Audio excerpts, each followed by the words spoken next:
Welcome to Trailblazers Uncut, where I have the absolute pleasure of connecting with some of our awesome trailblazing businesswomen that we get to meet through our work and talk about business, challenges, and everything unfiltered and uncut. And today I have a massive pleasure of welcoming one of our queens, which is the amazing queen bee herself, Dani Wallace. Hello, thank you so much for having me. I've been so excited about having this conversation with you. Oh, do you know, I'm always excited to catch up with you, Dani, anyway, because you're always out there doing loads of stuff. And you're always high energy, lots of enthusiasm. And when you're around people like that, it's infectious, isn't it? It really is. And I think that because I'm so centered in the reason why I do everything that I do, I can't help but feel excited about it. And I think that just ends up what's happening. So people often compliment me on my energy, and it's one of the nicest things that somebody could compliment me on. But I think it's because I'm so driven for the work that I do and I care about it so much that I can't help but feel excited about it. Yeah, and that's good. We should all work in our work, whatever business it is, whatever we do, we should do it with passion and enthusiasm because we love it. And I think Yeah. when you are in that situation where you love what you do, you are going to be passionate, enthusiastic, and full of the beans, despite what we all know is a big juggle many times. A And big I know, juggle. yeah, so you've been really busy. And I know as well in the past you've gone through some challenging um, you've gone from a challenging past to like Mhm. global stages, haven't you? Mhm. Uh, so I know you from Preston, but you Yeah. go further than Preston nowadays. You're all over the place. So tell us a Just bit, a little bit. yeah, tell us a little bit about what you've been up to recently in these global stages I've seen you on. So the event that I run, it's called the Big Festoon, and it's one of the fastest business and personal development events, one of the fastest growing here in the UK. And my team and I sat down right at the beginning of the journey, and we created this vision for where we wanted these events to grow to.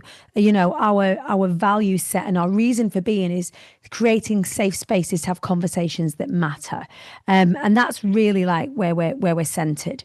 And when we sat out and made this plan, and we was like, right, okay, so yes, we want to grow in the UK, but we do want to grow internationally because this conversation, this safe space to have conversations that matter, this, entrepreneurialism and, business ownership is a real universal conversation happening right now, especially in the like gig economy and what have you. We need lots of different people from lots of different backgrounds to be able to share their experiences and link terms, very much like what you created with Pink Link and what you've created with the Evas, this, wider community. And so we'd always had it on the plan to create an international event. And so this year, it's taken us 6 years to do it, but this year we have finally stretched our wings over the pond to the USA and created our first event over in Los Angeles, in Hollywood, no less. So the Big Festoon here in the UK is a huge event. At the minute, it stands at around sort of 900 delegates consistently. Next year, we move into an arena, into the AO Arena. That'll be 2,500 delegates. And it's almost been like going back to our roots again in sort of smaller venues with, smaller audiences, but really rooted in that sense of excitement and what it is that we're growing. So yeah, we just got back from LA, which is super exciting. So I think when you're looking at your plans, and there's loads of business owners out there who'll be thinking, okay, how much do I want to grow? What do I want to do? Where do I want to be? When they look at the vision, a lot of them probably won't have the belief Yeah. that they can go international. Mm. So why did you think you could? What's the difference, do you think? Because it's quite a big answer, actually. It's because I believe that the message that we have isn't a local message. It's a global message. It's a message for, again, for want of a better phrase, for humanity. The idea of festooning is linking arms and showing other people where to build. It's having safe spaces. And so when I see, especially if we look at the political climate and the cultural climate right now, people now more than ever need safe spaces to have conversations that matter, to root that conversation in our success and our joint and our collective success. And I was just like kind of looking out on the landscape and going, okay, where are those conversations happening? And are those conversations happening as inclusively as, we could be creating those conversations? The answer was no. And I was bored, I guess, of waiting to be invited to tables. And I thought, well, now I'm just going to get my hammer and my nails out and make the table myself. And I've spent a lot of time creating a network of, wonderful people over in the US, and was really sort of doing that kind of market research. Is there an appetite for what we do? Invited some of my friends over to come and experience the Big Festoon. And, and the general consensus was, yes, there's space for this. And I always come back to, there's a lot of truth in cliche. If not you, who? And I'm not waiting around for somebody else to do this. So, it was scary. Yes. It was a risk. Yes. Is it paying off? Absolutely. And it really comes back to that, we've got to ask ourselves the question, if in the back of our minds, the question we're asking ourselves is, what if I fall? Then we have to respond with, yeah, but what if you fly? And that's what we did. And it really is paying off. And we're going back again in December, and we're going to come back bigger and better. And we're growing the event here in the UK. And it's just it isn't belief anymore. It's knowing. Because with belief, there's always a space for like an impossibility as well as a possibility. But when you know something's going to happen, and I went with that whole, I've got nothing to lose here. I knew I had people that were going to come to the event. I knew that we had a venue and the venue was paid for. I knew my flights was paid for. So the event was going to happen anyway. So I might as well have made a great go of it while I did. And so I did. Well done, you. Thank you. I can't wait to see it. And I'm absolutely convinced it will be an amazing event and a huge success. Thank you. Because it always is. So you help entrepreneurs to find and share their voices. Mm-hmm. So have you had to unlearn anything about your own voice along the way? Yeah, absolutely. And one of the reasons why I do the work that I do is I like to lead from the front on it. So I have a very open conversation and an open sort of discourse with my audience and with my community all the time about the things that I'm experiencing. I've been through a lot of physical changes in the past 5 years. Coral, you and I have known each other for a long time, over a decade. And, my physical appearance has changed over the years. And that brings up a lot of sort of external conversations and makes me worried about speaking about certain things and really leaning into that and really trusting myself and my journey and trusting how I share that with people is really important. I used to think when I first started speaking and teaching speaking is that people wouldn't take me seriously, because for those people that know me will know that I love silliness and I love, costumes and production and performance. And as well as all of that joy and all that silliness, I do lots of serious work. And right at the beginning of my journey, I was worried whether people were going to take me seriously.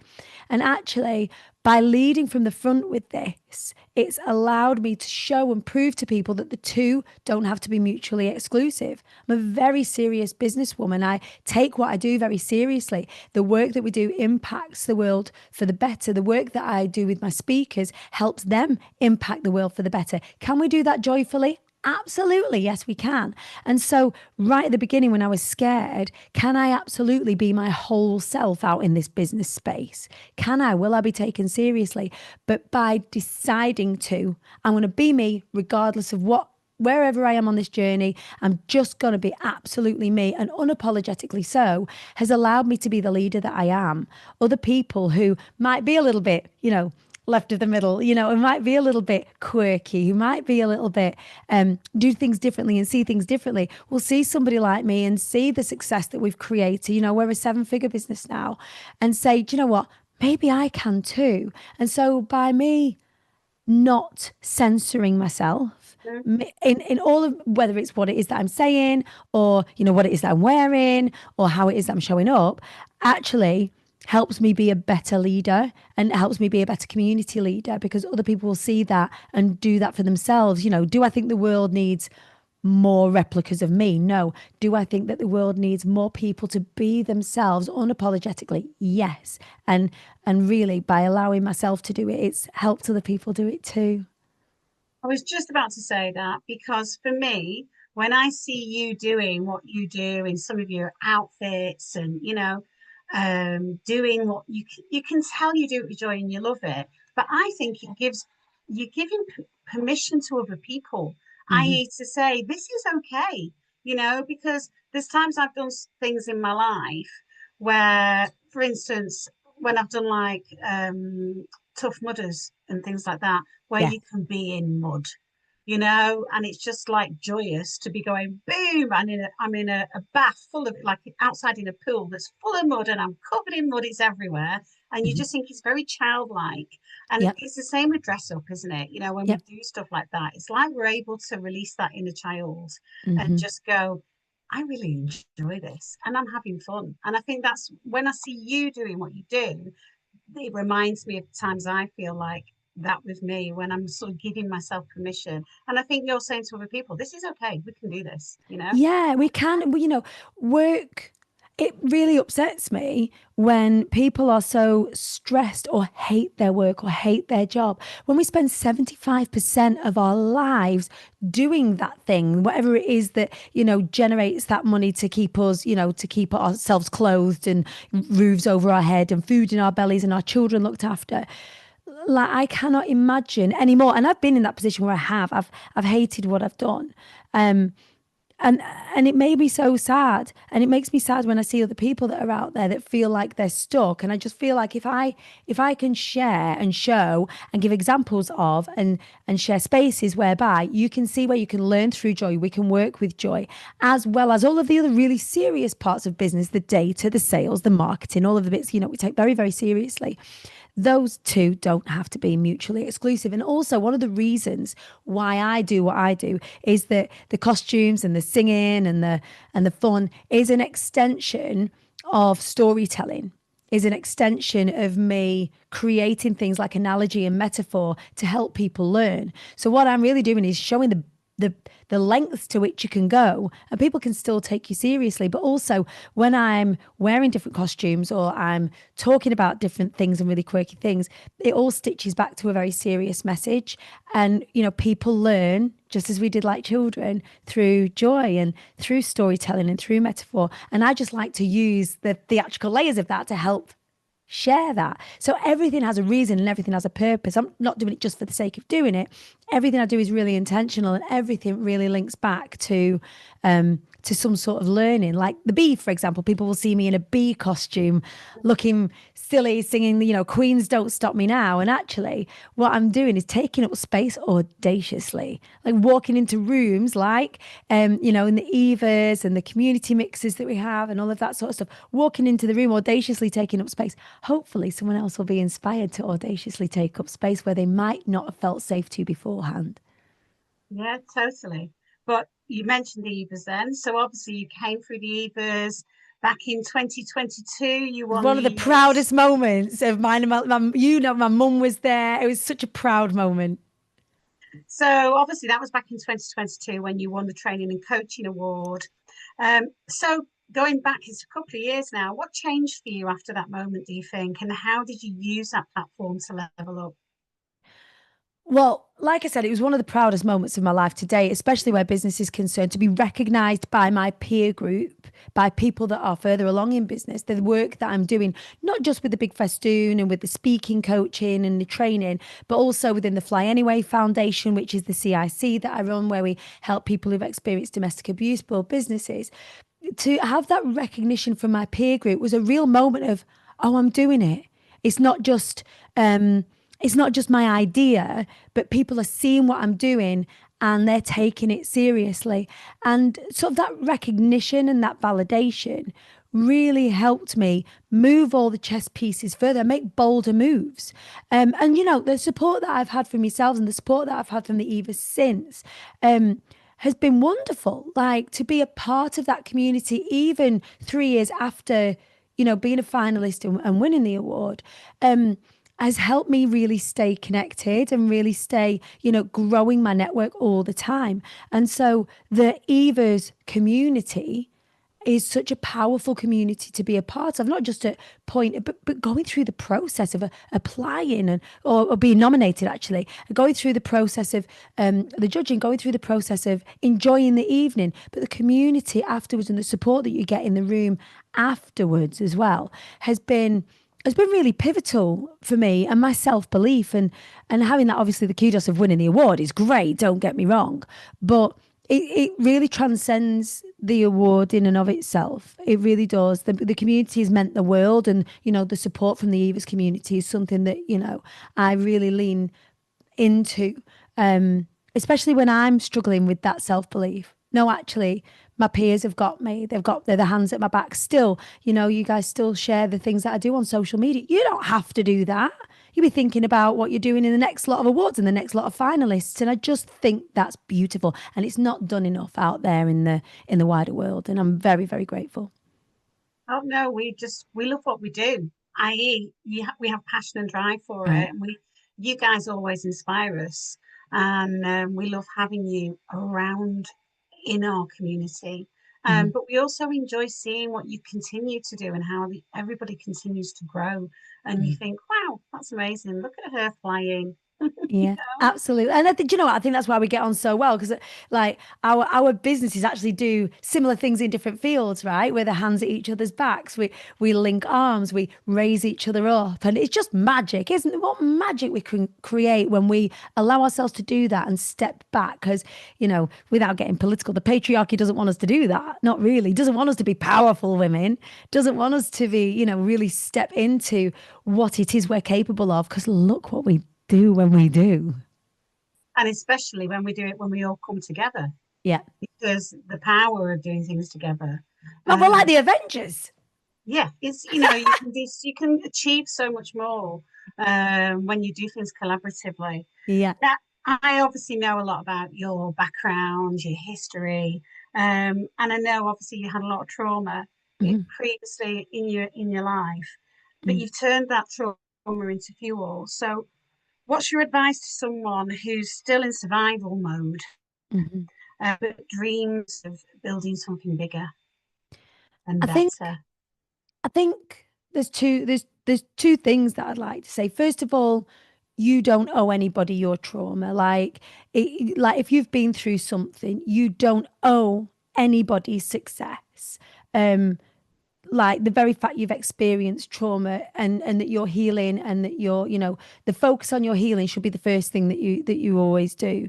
I used the experiences that I had to make decisions about my purpose, and what we often find is that survivors serve. So my background is that I experienced domestic abuse as a child, and also like as a witness to that, and also in my intimate partner relationships when I got a little bit older, and that taught me a lot. It taught me a lot about me as a performer. I found that actually my ability to perform was a trauma response, and reconciling myself with that was a real steep learning curve for me. Because it made me question what was real and what was not, what was a talent and what was a survival tactic. And again, like with serious business and joy, both things can be true. I just decided that I was just going to double down on what had become a skill. I wanted people to be safe. And if I was singing and performing or commanding the room, nobody was arguing. And I used that, that sort of talent that I had, that survival tool that I had, and turned that into a skill that helps others. And absolutely, yes, for people that maybe are in survival mode right now, the this too shall pass feels quite glib. The you can do it because I can feels quite glib. But what I would want to say is that your focus on your healing is the most important thing you can ever do. And sometimes that healing and that experience can help you think about purpose. And joy hides behind purpose, by the way. So for me, I didn't want anybody else to feel how I felt. I didn't want anybody else to feel excluded from a situation. I didn't want, this my stage to be an exclusive space in terms of, what people look like or their socioeconomic background and so on and so forth. I wanted through the Fly Anyway Foundation for business to become more accessible to survivors, because people who experience domestic abuse or trauma have a certain set of resilience skills that are akin to what you need as an entrepreneur. Like, you can turn those talents or those tactics that we needed to use when we were survival into tools that can help us. But we've kind of got to be careful, and we don't owe anybody success. We owe ourselves truth, and we owe ourselves healing, and through that we can often find purpose, and that purpose can be a catalyst for success. I think the pressure sometimes is on survivors. This happens with people like cancer patients, for example, who are really put in the forefront. They are almost expected to be inspirational, and sometimes they just need to get through what they're getting through and survive what they need to survive and heal what they need to heal through, and then it's time. So yeah, I think there's like two kind of ways to look at it. That yes, survivors will often serve, but also, like, your healing always comes first. And I always did my best work when I was working on myself and loving myself and trying to turn the mirror and sit with how I was feeling, then make those decisions. What do I want for the world then? Now I know this. If I was to reach my hand behind me and say, you don't have to go through all of that, there's a quicker way through it. That's what I wanted to do. So yeah, there's kind of a couple of ways to look at it. Yeah. So you've been to Hollywood, planning your event. What's next on the agenda? So we are now growing our event to be the biggest business and personal development event here in the UK, the safest, most inclusive, most joyful business and personal development event here in the UK. And so we are teaming up with ASM Global, who own the AO Arena, and Legends, who own the AO Arena. And we've got a 5-year plan to grow the event in Manchester. I want it to be in the north. I want us to be that northern powerhouse for us. There's so many, as well, in the northwest, some of the most incredible businesses and entrepreneurs here, and I just want to celebrate the geography of that. So we're growing that, and the intention is to grow that to a 10,000 delegate event in the next 5 years, in conjunction with the people that have the arena. To grow the event over in LA. And then what we'll have is, in the spring, we'll have our UK event. In the autumn, we'll have our LA event. There'll be the 2 big pivotal events every year. And then we'll have 2 fringe events. So one will be at Ideas Fest, which is run by Ideas Forums. We'll have a tent installation there. It'll be like a fringe event. And then we'll have one in New York as well. So we'll have those 4 events through the year. And then that will feed the Fly Anyway Foundation. So we will turn the profits into power from that. So get the events running profitable. If anybody's in events will know, it's very difficult to make an event turn really profitable. But once we get that in a position, we'll start to tip that back into giving back to the community and really grow the Fly Anyway Foundation from there. And it's my intention, so in the next sort of 5 to 10 years, to just host the events, be the face of the events, and throw everything that I've got into the legacy that is the Fly Anyway Foundation. And that's just started, actually. My sister, Gemma, who is incredible, has just taken over Preston Domestic Violence Services as CEO, and is just starting the Lighthouse Project, which eventually will house the Fly Anyway Foundation as well. So it's very, very exciting. Can't wait to watch you execute all of that, because I absolutely know you will, Dani. I'm tired already. It will be a joy to see it, and we'll still be sharing it on socials and all the rest of it, and hopefully be there as well in person to cheer you along. We'd love to see you there. And of course, on our side as well, everything that the Evas is doing, is seeing the Evas grow as well, is just brilliant. And the Trailblazers that are a part of your community, Coral, are just what we are, like the Avengers. And I just love that, and hope that inspires more of the people that are listening and watching along to this as well. Thank you, Dani. Thank you so much. It's been great to catch up. Thanks for having me. If anybody's interested, how can they get in touch with you, Dani? They can find me across the socials at the Queen Bee Dani, or you can go onto Google and Google the Big Festoon, and that's Festoon, the Big Festoon, and you can find all about the events that we're running through the year and how you can get involved. Brilliant. Thank you so much. That's Thank you so Dani much. Wallace, the Queen Bee.